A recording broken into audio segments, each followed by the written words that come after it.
For a decade they sat on the same couch. They shared the same set, the same jokes, the same Friday night audience of 52 million people who believed that what they were watching was something close to real. And in many ways it was. But the truth about what Jennifer Aniston and Matthew Perry actually meant to each other, the private reality behind 10 years of laughter and 30 years of friendship, is something she has only just found the courage to say out loud. And once you hear it, you will understand why it took her this long. She has said it in pieces. In carefully chosen words that always seemed to be holding something larger back. That it was shocking. That it was not shocking. That she and the entire cast had been dreading that phone call for years, quietly, privately, in the way you dread something you can see coming and cannot do a single thing to stop. When Matthew Perry was found unresponsive at his Pacific Palisades home on October 28, 2023, at just 54 years old, Jennifer Aniston learned the truth of something she had always feared. That sometimes love is simply not enough. But the revelation breaking the internet this week is something far more intimate than any interview. A handwritten letter.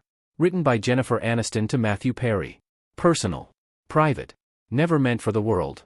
And now going up for auction on June 5, 2026 as part of a heritage auction sale organized alongside the Matthew Perry Foundation, a sale of over 130 items from the life of a man the world is still not finished grieving.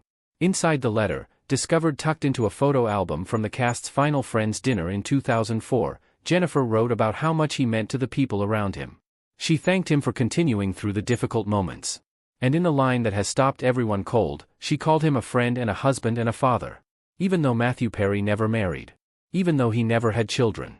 She saw in him the man he could have been. The man she believed he deserved to become. She put it in writing, quietly, privately, in her own hand, and gave it to him at the end of something they had built together that would never fully end.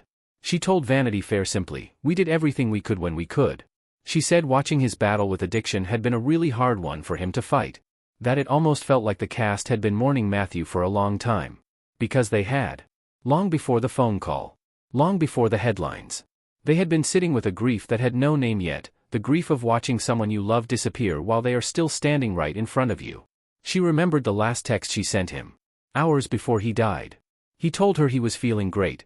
Focusing on himself. She wiped away tears when she talked about it publicly for the first time. Because the cruelty of that particular detail, the last message from a man who sounded like he was finally going to be okay, hours before he was gone, is the kind of thing that does not soften with time. It just sits there. Permanent. Unreachable. She has said he wanted happiness more than anything. That it makes her sad he never really achieved it. Because he deserved it. He deserved it so much. The auction on June 5 will raise money for the Matthew Perry Foundation, created after his death to help people fighting addiction and make treatment more accessible. His wallet. His SAG trophy. Behind-the-scenes photographs from a final dinner nobody knew was the last one. And a letter from the woman who sat beside him for 10 years and loved him in the way only someone who has watched another person fight for their life truly can. Jennifer Aniston is 56 years old. She has spent 3 years carrying the weight of a friendship that ended without warning on a Sunday morning in October. The truth she has revealed about Matthew Perry is not a scandal. It is not a secret. It is simply the most human thing imaginable. She loved him. She tried. And she misses him every day. If this story moved you, hit the like button and subscribe right now. Because behind every famous friendship is a human story the cameras never fully captured. And this one deserved to be told.